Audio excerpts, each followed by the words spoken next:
Hello, aspirants, and welcome back to our channel.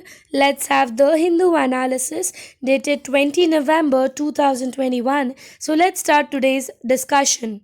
The first article is related to yesterday's Mr. Prime Minister's decision. Government relents decides to spike farm law. जो 2020 से ये issue चल रहा था कि government ने तीन ordinance law पास किए थे रिलेटेड टू फार्मर्स।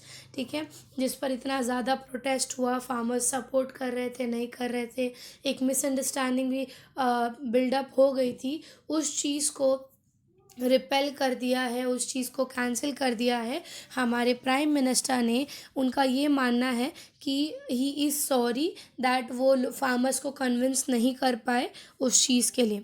अगर डेट्स के हिसाब से अगर हम बात करें, सो 15 सितंबर 2020 को ये तीन फार्म बिल्स लोकसभा और राज्यसभा में वोट डाउन हुए थे। उसके बाद 25 सितंबर को फार्मर्स ने all over India across protest चालू किया।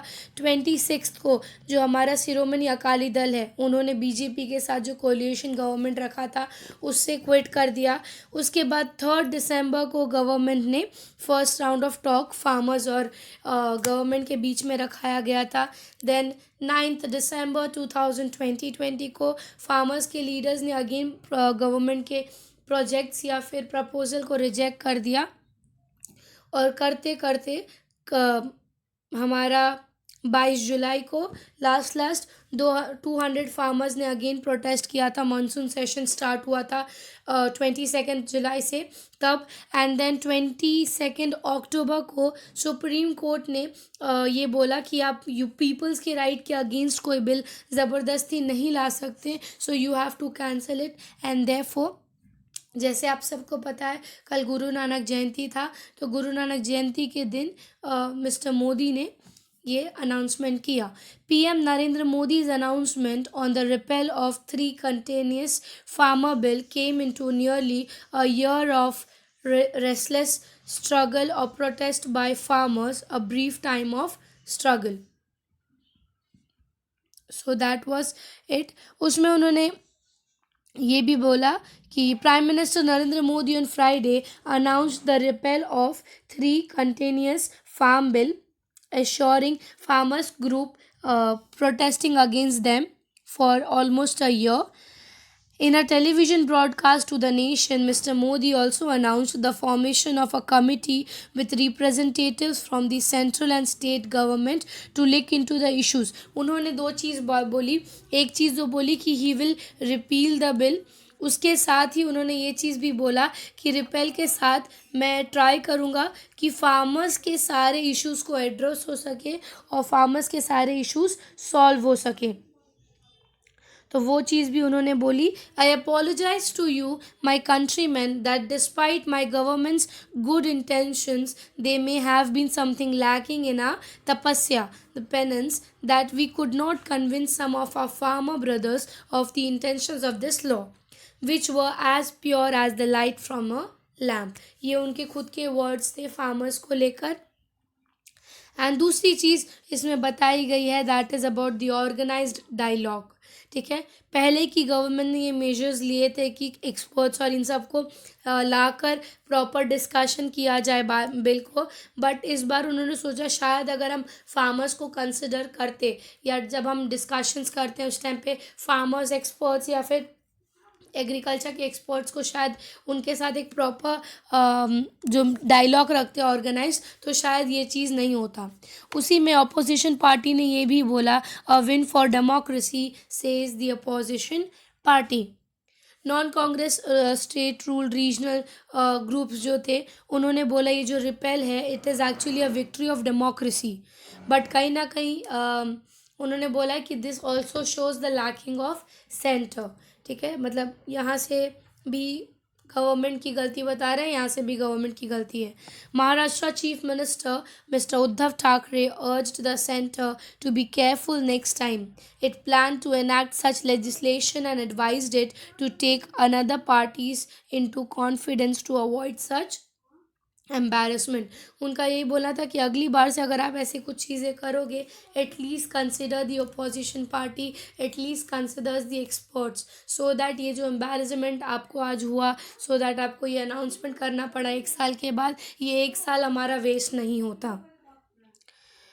Farmers hail historic victory but won't wind up strike now.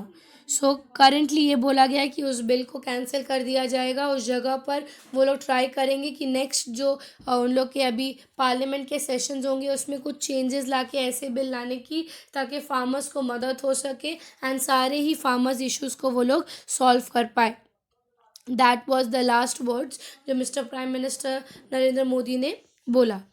Now एक चीज़ हमारे लिए इम्पॉर्टेंट यहाँ पे हो जाता है, दैट इज़ कि ये जो अमेंडमेंट ये जो रिपेलिंग किया गया, ये रिपेलिंग का प्रोसेस क्या है। कोई भी लॉ जो है इंडियन गवर्नमेंट जो है 2 तरीके में रिपेल कर सकती है या 2 तरीके में कैंसिल कर सकती है। एक होता है कि directly you bring the bill to repeal the 3 laws, और दूसरा होता है कि आप जो ऑर्डिनेंस, क्योंकि ये जो बिल था ये ऑर्डिनेंस बिल रिलीज़ किया था, तो दूसरा टेक्निक क्या होता है कि आप वो ऑर्डिनेंस बिल को रिपेल मतलब कैंसिल करके आप उसको नेक्स्ट 6 मंथ के अंदर एक प्रॉपर हाउस में बिल लाओगे। तो this can be a two technique, one that you directly cancel it and second is that you cancel that ordinance bill और उसके जगह पर प्रॉपर पार्लियामेंट में 6 महीने के अंदर एक प्रॉपर बिल इंट्रोड्यूस करें उस चीज़ को लेकर। क्योंकि अगर मैं आर्टिकल वाइज आप लोग को बताऊं, आर्टिकल वाइज हमारा दिस आर्टिकल 245 जो है, Article 245 of the Indian Constitution empowers the Parliament to enact as well as to repeal any law. Parliament का ये पावर है कि वो कोई भी एक्ट को ला सकता है एज वेल एज रिपेल भी कर सकता है। Article 245 is important for you to remember from prelims or from mains point of view. ठीक है। Parliament has a power to make law and also to repeal it through the, क्योंकि हमारा एक रिपेलमेंट amendment act of 1950 आया था, उसमें ये चीज़ पास किया गया था कि हम अमेंडमेंट भी कर सकते हैं। That is about article 245। ठीक है। वो चीज़ आप लोग को याद रखनी है currently prelim point of view से या फिर मेंस, जैसे आपको ठीक लगे। Now will move to the next article. The next article states post NEP policy sets the teachers to a tribal language. Talking of this article, ये article में इतना ही बोला गया है कि ओडिशा एज अ स्टेट में उन्होंने करेंटली 3000 टीचर्स को रिक्रूट किया है जो कि मदर टंग या फिर ट्राइबल्स की आदिवासी लैंग्वेज में अप्रॉक्सीमेटली 21 लैंग्वेजेस में बच्चों को पढ़ाएंगे ऑफ 2 लाख स्टूडेंट्स। 2 लाख बच्चों को 3000 टीचर्स पढ़ाने वाली हैं 21 लैंग्वेजेस। उस पर ये आर्टिकल आया according to the new economic policy. ठीक है। तो अब ये आर्टिकल में हमारे लिए ये इम्पोर्टेंट नहीं है कि कौन से जगह पर ये सब एनाक्ट किया है, हमारे लिए मेन इम्पोर्टेंट हो जाता है न्यू इकोनॉमिक पॉलिसी ऑफ 2020। अक्टूबर में मैं I think 29 October last year या 30 अक्टूबर को न्यू इकोनॉमिक पॉलिसी ऑफ 2020 लाया गया था with an aim to bring several changes in the Indian education system. School level से लेकर कॉलेज लेवल तक के में चेंजेस लाने की बात की गई है इन दिस एजुकेशन पॉलिसी। ये एजुकेशन पॉलिसी का एम अगर मैं बात करूं, इसका एम है India a global knowledge super power. That is the aim, India a global knowledge super power. That is the aim of new education policy of 2020। ठीक है। ये जो रीनेमिंग किया गया है, जो ये सब चेंजेस किया गया, that is under the ministry of education. ठीक है। Human resource development to the ministry of education में उसको चेंज करके ढाला गया है। अब तक हमारे ऐसे in total 3 economic change educational policy changes हुए हैं। एक हुआ था 1968 में, एक हुआ था 1986 में और एक अब हुआ है 2020 में। तो इसको आप आंसर राइटिंग में इंक्लूड कर सकते हो अगर आपको ईयर्स याद रहेंगे तो। ठीक है। नाउ ये जो नया इकोनॉमिक पॉलिसी लाया गया था, तो इसकी अगर मैं की पॉइंट्स की बात करूं, सबसे पहला की पॉइंट इस एजुकेशन पॉलिसी का है it's not economic, it's education, I am really sorry. नया जो एजुकेशन पॉलिसी NEP लाया है, सबसे पहले इसका फीचर इज़ यूनिवर्सलाइजेशन। कैसा यूनिवर्सलाइजेशन? सो एजुकेशन को जो है प्री स्कूल से लेके सेकेंडरी या फिर अपर सेकेंडरी 2030 तक ग्रॉस एनरोलमेंट रेशियो जो है हमें 100% लाना है। It's like admissions of the students को हमें 100% लाना है। That is the first feature जिसको हम यूनिवर्सलाइजेशन बोल रहे हैं। ठीक है, इंडिया के हर बच्चे को प्राइमरी हो या कॉलेज लेवल हो, सबको प्रॉपर एजुकेशन मिले। ठीक है, जिसमें कि उन्होंने एक चीज़ इंक्लूड किया है, that is the open school system या ओपन स्कूलिंग सिस्टम। ठीक है, ताकि जो बच्चे प्रॉपर मतलब जिनको प्रॉपर मेथड से नहीं कर पा रहे तो उनके लिए ओपन स्कूल्स हम ला सकें, सो दैट इजीली वो भी एजुकेशन ले पाए। जिसमें कि जो हमारा अभी करंटली था, क्या था वो 10+2, कि आप 10th कंप्लीट करोगे, देन 12th करोगे, देन फिर डिग्री। तो 10+2+3 का फॉर्मेट चलता था अब तक। ठीक है, और बट अभी जाके उसको किससे रिप्लेस किया है? तो अभी उसको 5+3+3+4 में रिप्लेस किया है। ठीक है, मतलब 5th standard, that is 3 to 8 years, फिर उसके बाद 9th 10th 11, ठीक है, फिर 11 12 13 और फिर आगे का। ठीक है, तो उस रेशियो में जो हमारा पूरा एजुकेशन सिस्टम को रिप्लेस किया है। ये जो 5 ईयर्स का ये जो है, दैट इज़ फ्रॉम हमारे प्री प्राइमरी से। ठीक है, तो 3 years to 8 years 5 years में है, 5 में है, फिर +3, तो +3 में 8 years से 11 years का है, +3 में हमारा 11 to 14 है, और +4 में हमारा 14 to 18 है। तो जो हम सीनियर जूनियर से कंसिडर करिए 3 years है ना, तो हमारा जो जूनियर से जो 12 तक का है उसको इस तरीके से डिवाइड किया है करंटली। ठीक है, सो दैट ऐसा ना हो कि हम 14 years तक की एजुकेशन प्रोवाइड कर रहे हैं या फिर स्टार्टिंग के नर्सरी वाले एजुकेशन उनको नहीं दे रहे हैं। अप्रॉक्सली 3 years से लेके 18 years तक का प्रॉपर उनको एजुकेशन मिलना चाहिए। दूसरी चीज़, क्लास 10th और बोर्ड 12th के बोर्ड में क्या किया कि एग्ज़ाम्स को थोड़ा ईजी बनाने का फॉर्मेट लाया गया है।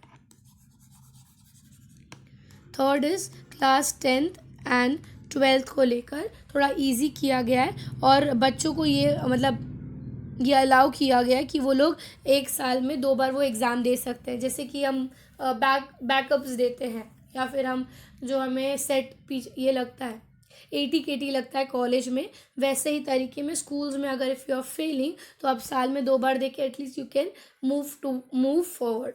वो कहीं ना कहीं इज़ रॉन्ग, बिकॉज बच्चे थोड़ा इजी ले लेंगे हमारे एजुकेशन सिस्टम को, बट ठीक है, बच्चों को एजुकेशन तो मिलेगा। उसी के साथ नेक्स्ट है स्कूल गवर्नेंस में चेंजेस लाई गई है। स्कूल गवर्नेंस में कैसे? तो न्यू एक्रेडिटेशन पॉलिसीज़ लाया है और नई अथॉरिटीज़ लाई हैं प्राइवेट और पब्लिक स्कूल्स दोनों में, सो दैट प्रॉपर उनको लिटरेसी न्यूमरेसी मिल सके। वोकेशनल एजुकेशन बोला गया है अब से 6th स्टैंडर्ड से ही आपको वोकेशनल एजुकेशन दे दिया जाएगा, सो दैट अगर बच्चे को लग रहा है कि मैं ये मेन स्ट्रीम में नहीं जा सकता हूँ, तो by the vocational education they can start up their own business या फिर जो भी। तो from a very start young age उनको ये सब प्रोवाइड किया जाएगा। अब उनका जो असेसमेंट है, ठीक है, जो प्रोग्रेस कार्ड है, वो ये चीज़ बोला गया है कि 360 डिग्री हॉलिस्टिक, मतलब हर एक चीज़ को कंसिडर कर आप उनका रिपोर्ट कार्ड बनाएंगे। सो ये चीज़ उनका मेन एम है कि बाय 2020-30 मिनिमम डिग्री जो है बच्चों उन लोगों को मिल सके। ठीक है, और जो टीचर्स हैं, टीचिंग की फैकल्टीज़ हैं जो B.Ed करती है, उनको वो 4 years का कर देंगे टू इंक्रीज देयर एफिशिएंसी। तो ऐसा नहीं कि सिर्फ स्टूडेंट्स में ही चेंजेस लाए, टीचर्स के प्रोफेशंस में भी चेंजेस लाया गया है। जैसे कि जो हम MPhil करते हैं, ठीक है, तो पहले ऐसा था कि MPhil करोगे then only you can become a college teacher. अभी ये क्या है कि MPhil course will be discontinued as all the course undergraduates will be, मतलब अब कैसा है कि अगर आप स्कूलिंग के कोई भी कोर्स करो तो आपको PhD करना ही पड़ेगा। पहले कैसा था, if you only want to become a lecturer and assistant lecturer तो आपको चाहिए, बट अब ऐसा नहीं है। हर एक चीज़ के लिए आपको PhD करना पड़ेगा, सो दैट एक एफिशिएंसी बढ़ सके हमारे टीचर्स या फिर टीचिंग फैकल्टी का। So that was all about the new education policy. Now we'll move to the next article. अगला आर्टिकल है हमारा high court presses centre on uniform civil code. तो ये चीज़ बोला गया है हमारे हाई कोर्ट ने कि हमें यूनिफॉर्म सिविल कोड पे प्रॉपर डिसीजन देना चाहिए, क्योंकि ऑल ओवर इंडिया की अगर हम बात करें तो सिर्फ एक गोवा एक स्टेट है, गोवा को छोड़कर बाकी किसी भी स्टेट में यूनिफॉर्म सिविल कोड नहीं चलता है या फिर नहीं प्रैक्टिस किया जाता है। तो कहीं ना कहीं नीड ऑफ एन आवर बोला जा रहा है कि आपको उस पर डिसीजन दे देना चाहिए।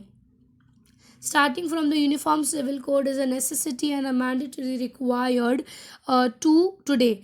The Allahabad High Court has called upon the central government to forthwith the initiative of this implementation. Unitary to code, सबसे बड़ा पॉइंट उन्होंने ये बोला कि अगर आप यूनिफॉर्म सिविल कोड को लाओगे there will be a unity among the people और अमॉन्ग दी कॉमन सिटीजन्स.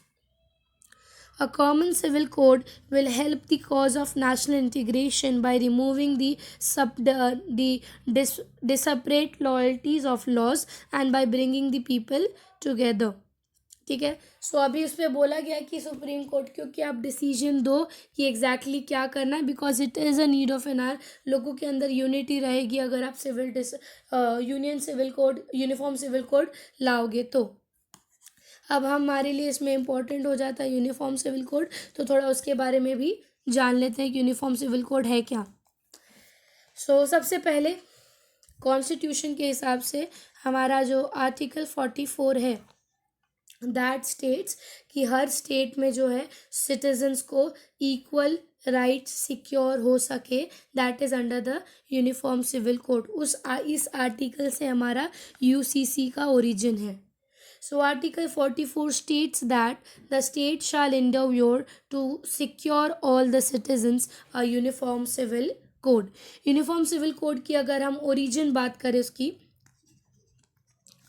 इसका ओरिजिन जो है वो ब्रिटिश एरा के टाइम पे 1835 से है, जब उस टाइम पर यूनिफॉर्मिटी की बात की गई थी, एक कॉडिफिकेशन ऑफ इंडियन लॉ की बात की गई थी, कॉन्ट्रैक्ट्स की बात की गई थी. तो उसका ओरिजिन जो है 1835 से ही है.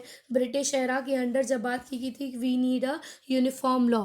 यूनिफॉर्म लॉ का सिंपल मतलब क्या है कि अभी जैसे कि फॉर एग्जांपल हम ले लेते हैं दो पर्सन है, एक राम है एक श्याम है. Ram is doing a white collar job, Shyam is doing a blue collar job, that is the lower level of it. ठीक है. अगर यूनिफॉर्म कोड लाया गया, यूनिफॉर्म सिविल कोड लाया गया, तो क्या होगा कि अगर श्याम का साल का राम का साल का पैकेज अगर 6 लाख है, तो शाम को भी साल का पैकेज 6 लाख देना पड़ेगा. That is the uniform civil code. हर इंसान को सब कुछ सेम मिले. अगर यूनिफॉर्म सिविल कोड आ जाता है तो तकलीफ़ क्या होती है कि जो रिजर्वेशंस है वो हटाने पड़ेंगे, जो स्पेशल ट्रीटमेंट्स दिए जाते हैं SC STs को, वो सब हटाना पड़ेगा. बिकॉज यूनिफॉर्म सिविल कोड में क्या है कि रूल फॉर ऑल. ऐसा नहीं कि अगर आप गरीब हो अमीर हो तो वो फ़र्क नहीं पड़ता, अगर वो रूल दिया है तो सबके लिए वो सेम होगा. अभी आपको याद रखना है इसका ओरिजिन 1835 से है, ब्रिटिश एरा के टाइम से. सिग्निफिकेंस क्या है, तो एक यूनिफॉर्म प्रिंसिपल्स आ पाएंगे सभी के बीच में, मैरिज को लेकर, डाइवोर्स को लेकर, safeguarding of the rights को लेकर, स्ट्रगल्स या कॉन्फ्लिक्ट सबको लेकर एक प्रॉपर यूनिफॉर्मिटी आएगी अगर यूसीसी लाया गया तो. दूसरी चीज़ इसमें आप बात कर सकते हो सिग्निफिकेंस में, that is the promotion of secularism, या जो हम बोलते हैं सेक्युलरिज्म. क्योंकि सेक्युलरिज्म का मतलब क्या है कि you respect all the religion, आप किसी के भी अगेंस्ट रिलीजियस बेसिस पे डिस्क्रिमिनेट नहीं करोगे. तो वही चीज़ बोला जाता है अगर आप यूसीसी लाओगे तो you will respect everyone's religion, you will promote everyone's religion, you will strengthen the nation through this. तीसरी चीज़ में बोली गई अगर यूसीसी आया गया तो कहीं ना कहीं आप वनरेबिलिटी ऑफ वुमेन को प्रोटेक्ट कर पाओगे. वुमेन्स के अगेंस्ट जो वनरेबिलिटी होती है, आप सिर्फ घर के या फिर डोमेस्टिक वे में नहीं देख लो, बट अगर आप MNCs में देख लो या फिर आउटर एक्सपीरियंस में देख लो, कहीं ना कहीं वो टसल आज भी है वुमेन्स एंड मेन में कि अगर प्रमोशन की बात की तो they will go for a man as compare to women. तो उसमें किसी की गलती नहीं बोलेंगे, it is because of the stereotype thinking जो सोसाइटी के अंदर आ चुकी है. तो अगर यूनिफॉर्म सिविल कोड रहा तो हम उस चीज़ को वुमेन्स के अगेंस्ट प्रोटेक्ट कर पाएंगे. ठीक है. शायद जो वुमेन हकदार होगी उसको मिलेगा वो चीज़. एंड उसके साथ ही एक रिलीजन बेस्ड जो डिस्क्रिमिनेशन होता है, जैसे कि हमने हमारे हिस्ट्रीज में पढ़ा है कि दलित्स के अगेंस्ट, SC ST अगेंस्ट, आदिवासी के अगेंस्ट जो एट्रोसिटीज़ होते हैं वो बंद हो पाएंगे अगर UCC आ गया तो। अब चैलेंजेस बात करें, ये सब तो सिग्निफिकेंस थे। चैलेंजेस अगर हम देखें, सबसे पहला होता है फंडामेंटल राइट्स, क्योंकि UCC के जो भी फीचर्स हैं वो हमारे फंडामेंटल राइट्स को डायरेक्टली ही अपोज करते हैं। फंडामेंटल राइट क्या बताता है हमें कि इक्वल ट्रीटमेंट की बात करता है, ठीक है। बहुत सारी चीज़ों में ना क्लैश हो जाता है, जैसे कि अगर आप आर्टिकल 25 ले लोगे, ठीक है। आर्टिकल 25 क्या है, हमारा रिलीजियस अफेयर्स को लेकर है, ठीक है। वो सब चीज़ों, क्योंकि वो, और हमने UCC में क्या देखा, you will give a equal treatment, तो उसको थोड़ा वायलेट कर देता है फंडामेंटल राइट को। कहीं ना कहीं डाइवर्सिफिकेशन कम हो जाएगा, बिकॉज आप सभी को इक्वल ट्रीटमेंट दोगे। वो वेराइटी, वो डाइवर्सिफिकेशन, वो डायनामिक लुक ऑफ इंडिया ख़त्म हो जाएगा अगर आप UCC को लाओगे। और दूसरी चीज़ क्या होगी, multiculturalism. India is known for multiculturalism, India is known for the different cultures that are there in India. उसको एक बहुत बड़ा सेटबैक मिलेगा, बिकॉज अगर आप वो लाओगे तो आप क्या करोगे, एक सेटअप ला के रखोगे कि यही कल्चर है, या फिर अगर कॉन्स्टिट्यूशन में अगर आप लाए तो आपको वही चीज़ प्रैक्टिस करना पड़ेगा। तो एक मल्टी कल्चरलिज्म को थ्रेट हो जाता है वो। देयरफॉर वी कैन से कि इंडिया जैसे कंट्री के लिए UCC is not that possible, because India is a very diverse country, India is a very dynamic country, even when it comes to religion, its culture, its education और anything, its thinking, its family matters या system, हर एक चीज़ में diversification है। सो UCC को लाना India as a nation में थोड़ा दिक्कत आ सकता है, because it will actually make the constitution violate, और वी कैन से पूरा कॉन्स्टिट्यूशन तहस नहस हो सकता है। सो नेशन एज अ इसमें बात करना अभी तक मुश्किल है, क्योंकि लोगों के बीच में ही वो चीज़ एक्सेप्टेबल नहीं रहता है। लेट्स सी सुप्रीम कोर्ट उस पर क्या डिसीजन हमें देगा। Now will move to the next article. Next article is talking about the indigenous development of Indian Army by stating that indigenous chopper drones hand over to armed force. इसमें क्या बात किया गया है कि India is working to make the force self-reliant. कैसे, वो हम देखेंगे। सबसे पहले चेंज इसमें ये बताया गया है कि इंडिया के यूथ्स को, पहले कैसा होता था कि आप लोग ने सैनिक स्कूल के नाम सुने होंगे। पहले सैनिक स्कूल के जो एग्ज़ाम्स होते थे बच्चों को लेकर, उसमें सिर्फ बॉयज़ अलाउड थे, only boys in 6th and 9th standard. Now to bring the changes, पिछले साल से गर्ल्स को भी इंक्लूड किया है, so that you can bring the diversification. अब वुमेन, आप लड़कियों को भी वो मौका दे रहे हैं ताकि वो दोनों शोल्डर टू शोल्डर काम कर सकें, जिसकी वजह से लास्ट ईयर ही अनाउंसमेंट किया गया था कि 33 सैनिक स्कूल्स में गर्ल्स की एडमिशन्स अलाउ की जाएगी। तो it is actually showing the development, और we can say the development of indigenous products of India.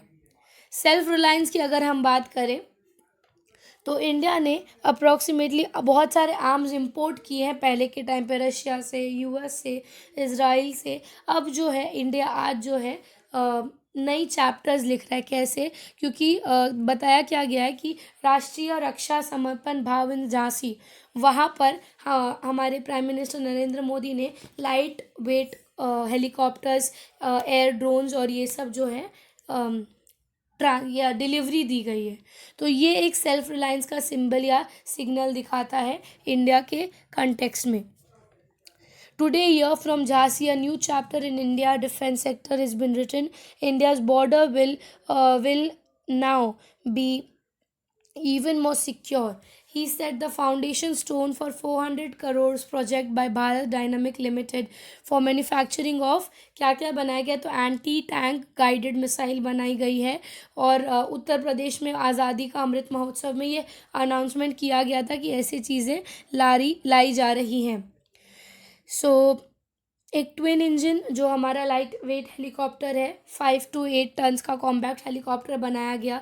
उसी के साथ ही साथ उसका जो अप्रॉक्स आप न्यूज़ पढ़ सकते हो, अगर आप ये झांसी का जो इक्विपमेंट देखोगे, वो 5,000 to 6,000 के रेंज में वो उड़ेगा। फीट, अप्रॉक्सीमेटली 16,000 फीट के उस पर उड़ेगा। उसमें fully fuelled significant fire powers और वेपन्स लोडेड मैकेनिज्म है ये, और ये जो है हमारे एलएसी के इधर तैनात किया जाएगा। सो प्राइम मिनिस्टर ने ये जो है डीआरडीओ को डिज़ाइन करने के लिए भारत इलेक्ट्रॉनिक लिमिटेड से मैन्युफैक्चर करवाया है, जो कि हमारे इलेक्ट्रॉनिक वॉरफेयर और नेवी के लिए सूटेबल रहेगा। तो it is actually showing the self reliance of India, या India becoming self reliant country, not depending on any another countries when it comes to defence. ऐसे ही धीरे धीरे India will be independent country, और developed country. So I hope so आज के articles आपको clearly समझे होंगे। If you like the video, do like and subscribe the channel. Thank you so much.